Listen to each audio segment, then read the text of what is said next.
اس گھڑی کو تو تم اچھی طرح پہچانتے ہوگے۔ اس نے حیرت سے گھڑی کو دیکھا۔ میں نے گھڑی اس کی جانب بڑھا دی اور گہری نظر سے اس کے چہرے کے تاثرات کا جائزہ لینے لگا۔ وہ گھڑی کو بغور دیکھنے اور دونوں ہاتھوں میں گھمانے کے بعد الجھتے ہوئے لہجے میں مستفسر ہوا، یہ تو بالکل ایک نئی گھڑی ہے، آپ یہ گھڑی مجھے کیوں دکھا رہے ہیں؟ کیا تم نے اس گھڑی کو پہچان لیا ہے؟ وہ نفی میں گردن ہلانے لگا۔ اس کے چہرے پر الجھن کے آثار تھے۔ میں نے کہا، کیا تم اپنے دیے ہوئے تحفے کو پہچاننے سے انکاری ہو؟ میرا دیا ہوا تحفہ؟ اس کے چہرے کی الجھن اور آنکھوں کی حیرت دوچند ہو گئی۔ میں نے سنسناتے لہجے میں کہا، میں نے تمہارے جن 2 تحفوں کا ذکر کیا ہے ان میں سے ایک یہ گھڑی ہے۔ مرتے وقت نازیہ نے یہ گھڑی اپنی دائیں کلائی پر باندھ رکھی تھی۔ یہ گھڑی لاہور کے انارکلی بازار سے خریدی گئی ہے۔ کیا تمہارا لاہور آنا جانا ہوتا ہے؟ بات ختم کر کے میں رد عمل کا انتظار کرنے لگا۔ اس دوران میں ناجی کے چہرے نے کئی رنگ بدلے تھے، جن میں حیرت، تذبذب، الجھن، فکر، پریشانی اور تعجب کے تمام رنگ شامل تھے۔ تھوڑی دیر گمگو کی کیفیت میں رہنے کے بعد اس نے لرزیدہ لہجے میں کہا، لیکن اس گھڑی سے میرا کیا تعلق ہے؟ بہت گہرا تعلق ہے، میں نے چوپتے ہوئے انداز میں کہا۔ یہ گھڑی تم نے نازیہ کو تحفے میں دی تھی؟ وہ بکلاہٹ آمیز لہجے میں بولا، جناب آپ کیسی عجیب و غریب باتیں کر رہے ہیں۔ نازیہ تو مجھ سے سیدھے منہ بات کرنے کو تیار نہیں تھی۔ وہ مجھ سے قیمتی گھڑی کا تحفہ کس طرح وصول کر سکتی تھی؟ بات تو اس کی 16 آنے درست تھی، مگر میں کارروائی کو ادھورا نہیں چھوڑنا چاہتا تھا۔ میں نے اس کی آنکھوں میں دیکھتے ہوئے کہا، یہ گھڑی انارکلی کی جس دکان سے خریدی گئی ہے میں وہاں جا کر تصدیق کروں گا ناجی۔ تم نے بتایا نہیں، لاہور آتے جاتے رہتے ہو؟ اس نے اپنے سر کو اس باتی جنبش دی۔ میں مہینے 2 مہینے میں ایک آدھ چکر لاہور کا لگا لیتا ہوں۔ وہاں کے تمام تاریخی اور قابل ذکر مقامات میں نے دیکھ رکھے ہیں۔ انارکلی بھی کئی مرتبہ گیا ہوں، مگر آپ گھڑی کے سلسلے میں جو دعویٰ کر رہے ہیں اس میں کوئی حقیقت نہیں۔ آپ کو شاید غلط فہمی ہو گئی ہے۔ میں بہت سوچ سمجھ کر عمل کرتا ہوں ناجی۔ میں نے گردن ہلاتے ہوئے اسے تیز نظر سے گھورا۔ غلط فہمی یا خوش فہمی جس کی بھی ہے، بہت جلد دور ہو جائے گی۔ میں ان قریب لاہور جانے والا ہوں۔ اگر تم نے اس گھڑی کے سلسلے میں کسی قسم کی غلط بیانی کی ہے تو ابھی بتا دو، ورنہ بعد میں اگر کوئی بات سامنے آئی تو میں تمہارا حشر خراب کر دوں گا۔ تم جانتے نہیں مجھے، میں جھوٹوں کو بہت دور تک پہنچا کر آتا ہوں۔ میں نے جان بوجھ کر ایسا کڑا انداز اپنایا تھا کہ اگر ناجی نے کہیں دروغ گوئی سے کام لیا ہو یا حقائق کو بگاڑنے کی کوشش کی ہو تو اس کے چہرے سے جھلک جائے۔ میں نے دیکھا وہ پریشان ضرور ہوا، مگر اس کے چہرے پر چور قسم کے تاثرات نمودار نہیں ہوئے۔ میں نے اس صورتحال سے یہی نتیجہ اخذ کیا کہ گھڑی والے معاملے سے اس کا کوئی تعلق نہیں تھا۔ اس دوران میں مسلسل اسے گھورتا رہا۔ وہ بے چینی کا اظہار کرتے ہوئے پوچھنے لگا، آپ نے نازی کو دیے جانے والے 2 تحفوں کا ذکر کیا ہے، اس گھڑی کے بارے میں تو میں کچھ نہیں جانتا، وہ دوسرا تحفہ کون سا ہے؟ میں نے دوسرے تحفے کی تفصیل کے سلسلے میں اسے پوسٹ مارٹم کی رپورٹ سے آگاہ کیا اور کہا، نازی نے اسی بوجھ کی پردہ پوشی اور اپنی جانب اٹھنے والی دنیا کی انگلیوں سے بچنے کے لیے خودکشی کی ہے۔ میری بات سنتے ہی اس کا چہرہ متغیر ہو گیا۔ لکنت زدہ لہجے میں بولا، تھانے دار صاحب یہ کیسے ہو سکتا ہے؟ نازی تو ایسی لڑکی نہیں تھی۔ یہ سب کیسے ہوا اس بارے میں تم ہی تو بتا سکتے ہو۔ میں وہ اٹک اٹک کر بولا۔ میں نے سخت لہجے میں کہا، تم نہیں تو اور کون؟ خودکشی کرنے والے واقعے سے 3 ماہ پہلے تم ہی نازی کو پکڑ کر اپنے ڈیرے پر لے گئے تھے اور وہ وہاں 2 گھنٹے گزار کر آئی تھی۔ تم ہی بتاؤ کہ وہاں تم نے کون سا گل کھلایا تھا؟ وہ ایک جھجری لیتے ہوئے بولا، سرکار اگر میں جھوٹ بولوں تو خدا مجھے جہنم میں ڈالے۔ پھر وہ اپنے کانوں کو ہاتھ لگا کر بولا، میں نے ڈیرے پر پیش آنے والے واقعات کے بارے میں آپ کو سچ سچ بتا دیا ہے۔ نازی سے میں خالص اور کھری محبت کرتا تھا، اب بھی کرتا ہوں۔ میں اس قسم کی غلیظ حرکت کے بارے میں سوچ بھی نہیں سکتا۔ میں نے کہا، خدا تو تمہیں بعد میں جہنم میں ڈالے گا، مگر فی الحال میں تمہیں اپنے تھانے کے حوالات میں ڈالنے کے بارے میں سوچ رہا ہوں۔ بہت جلد میں پتہ چلا لوں گا کہ تم کس قسم کی غلیظ حرکتیں کر سکتے ہو۔ آپ خواہ خواہ مجھ پر شک کر رہے ہیں، وہ سہمے ہوئے لہجے میں بولا۔ میں نے کہا، حالات و واقعات تمہیں مشکوک ثابت کر رہے ہیں، اس میں خواہ خواہ کی کون سی بات ہے؟ تم اکثر و بیشتر نازیہ کو تنگ کرتے رہتے تھے۔ 3 ماہ قبل تم اسے اغوا کر کے اپنے ڈیرے پر لے گئے۔ تم نے 2 گھنٹے تک اسے وہاں روکے رکھا۔ اس دوران میں تم نے اسے بدتمیزی کرنے کی کوشش بھی کی۔ تم اپنی حرکت کو تسلیم کر چکے ہو۔ میں چند لمحے سانس لینے کو رکا، پھر بات جاری رکھتے ہوئے کہا، اور اب جن حالات میں نازیہ نے خودکشی کی ہے وہ سراسر تمہارے خلاف چاہتے ہیں، بلکہ تمہیں مجرم ٹھہراتے ہیں۔ پھر تم ایک مستند اور سکہ بند بدماش بھی ہو۔ کیا میں غلط کہہ رہا ہوں؟ اس نے میرے ان لمبے چوڑے دلائل کے جواب میں صرف اتنا کہا، تھانے دار صاحب کیا گنڈا یا بدماش محبت نہیں کر سکتا؟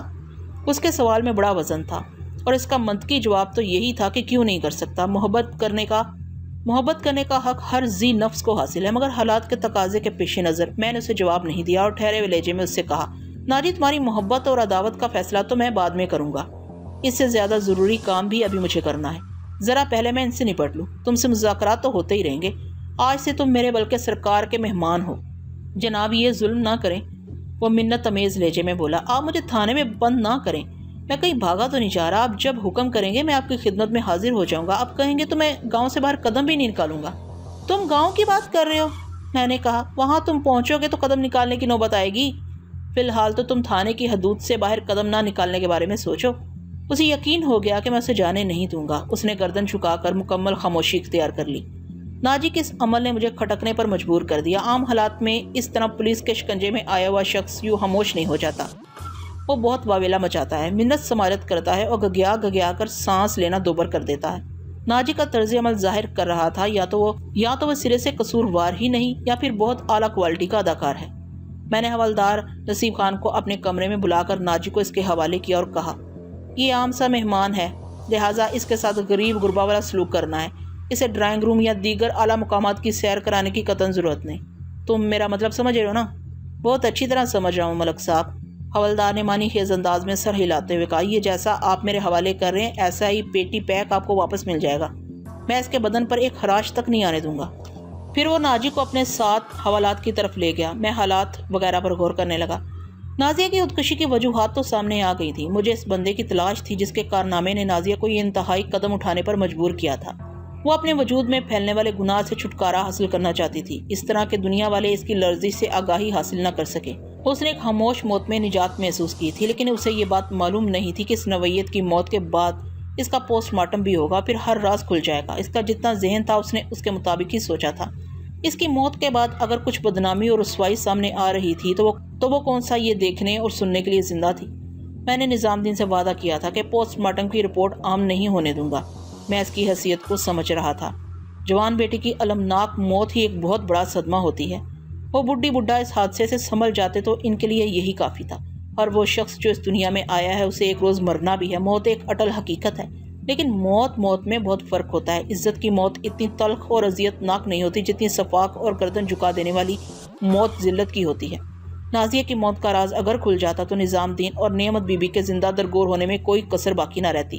میں نے پوسٹ مارٹم کی رپورٹ کے بارے میں نظام دین کے علاوہ ابھی صرف ناجی ہی کو بتایا تھا، اور وہ پاجی تھانے میں بند تھا، اسے اس وقت تک بند ہی رہنا تھا جب تک میں اس کیس کو حل نہیں کر لیتا۔ ناجی نے اب تک جس طرز عمل کا مظاہرہ کیا تھا، اس کو دیکھتے ہوئے یہ کہا جا سکتا تھا کہ وہ اگر آزاد بھی ہوتا تو نازیہ کے معاملے میں زبان بند ہی رکھتا۔ وہ نازیہ سے محبت کرنے کا دعوے دار، اور محبت کرنے والوں کو اپنی محبت کا بڑا پاس ہوتا ہے۔ آئندہ 2 روز تک میں نہایت رازداری کے ساتھ نازیہ کے گاؤں میں اس شخص کو تلاش کرتا اور کراتا رہا جو نازیہ کی موت کا سبب تھا، لیکن مجھے خاطر ہوا کامیابی نہ ہوئی۔ بالآخر میں نے لاہور جانے کا فیصلہ کر لیا۔ نواب واچ ہاؤس کو تلاش کرنے میں مجھے کسی دقت کا سامنا نہیں کرنا پڑا۔ وہ انارکلی کی خاصی معروف دکان تھی جہاں ہر قسم کی گھڑیاں اور وال کلاک فروخت ہوتے تھے۔ میں اس وقت سادہ لباس میں تھا، اس لیے دکان کے مالک سے مجھے اپنا تعارف کروانا پڑا۔ میرا نام ملک صفدر حیات ہے۔ میں نے مصافحہ کرنے کے بعد پھر اپنے قصبے کا حوالہ دیتے ہوئے بتایا، میں وہاں کے تھانے کا انچارج ہوں۔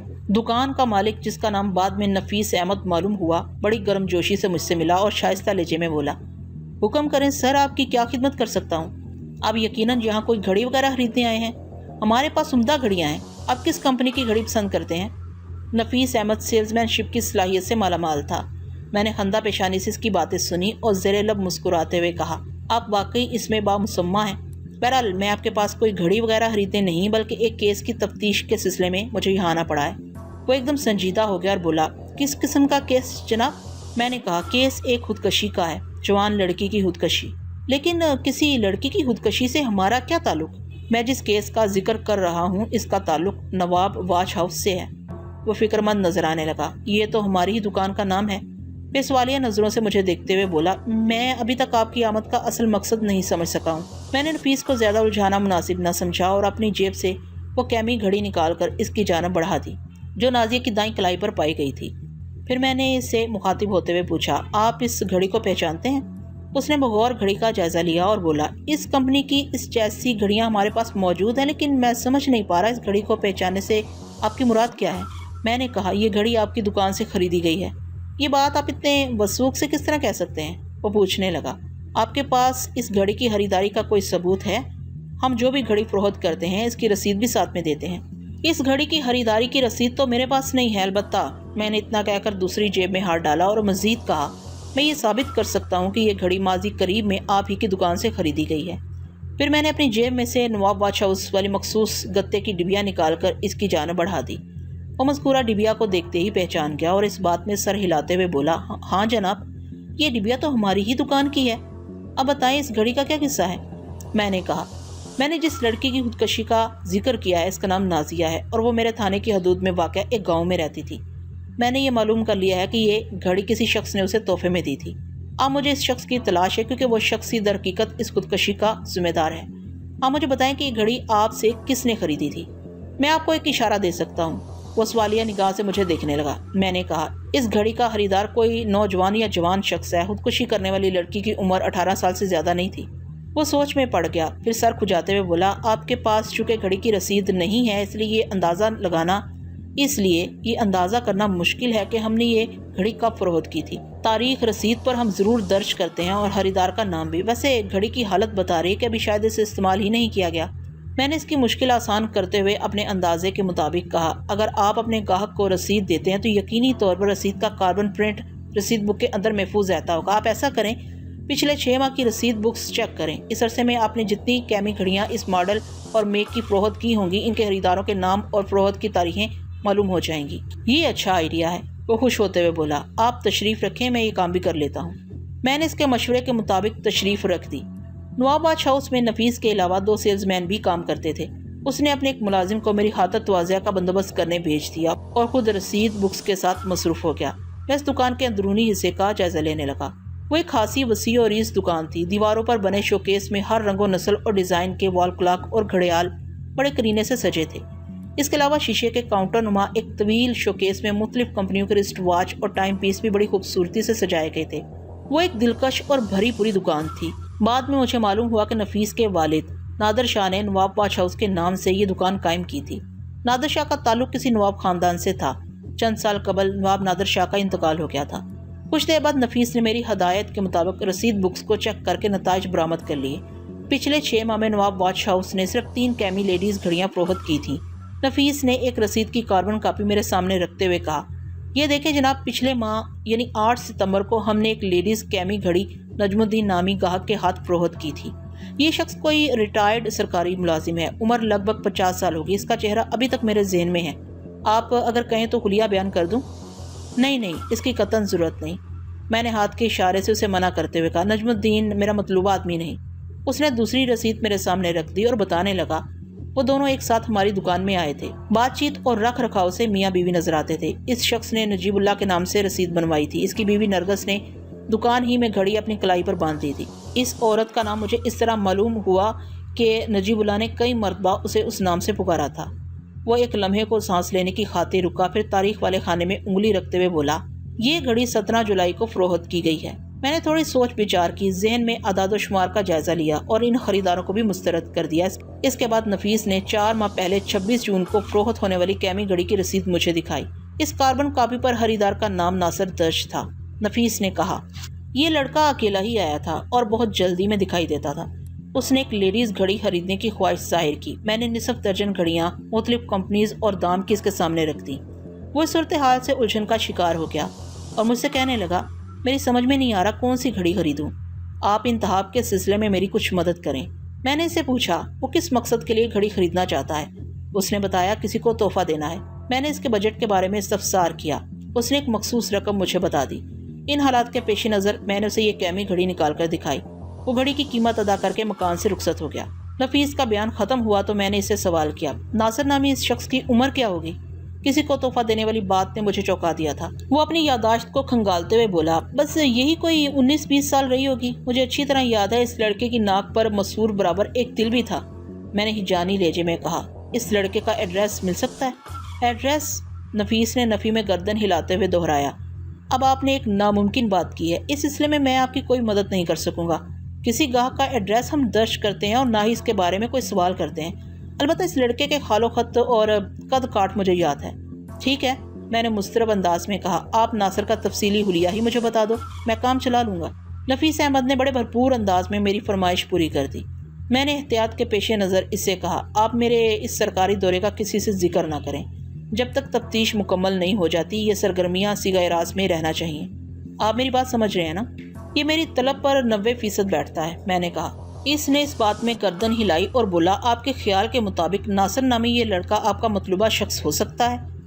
یہ میری طلب پر 90% بیٹھتا ہے، میں نے کہا، لیکن اس کی تلاش کے سلسلے میں آپ کو بہت دوڑ دھوپ کرنا ہوگی، نفیس نے کہا، کیونکہ اس کا پتہ ٹھکانہ کچھ معلوم نہیں۔ میں نے گمبھیر لہجے میں کہا، میں بہت جلد ناصر کا کوچ لگا لوں گا۔ ایک سرا ہاتھ آ گیا، جلد یا بددیر دوسرے سرے تک رسائی حاصل کر لوں گا۔ نفیس نے اپنی نیک خواہشات کا اظہار کیا اور میں اسے مصافحہ کر کے نواب باچ ہاؤس سے نکل آیا۔ پھر اسی روز سورج غروب ہونے سے پہلے میں اپنے تھانے میں تھا۔ مغرب کی نماز سے فارغ ہونے کے بعد میں نے ناجی کو اپنے کمرے میں بلا لیا۔ وہ خاصا مزمل اور افسردہ نظر آ رہا تھا۔ نفیس احمد نے ناصر کا جو حلیہ بتایا تھا ناجی اس سے میل نہیں کھاتا تھا، لہٰذا یہ سوچنا فضول تھا کہ ناجی نے اپنا نام ناصر لکھوا کر وہ گھڑی خریدی ہوگی۔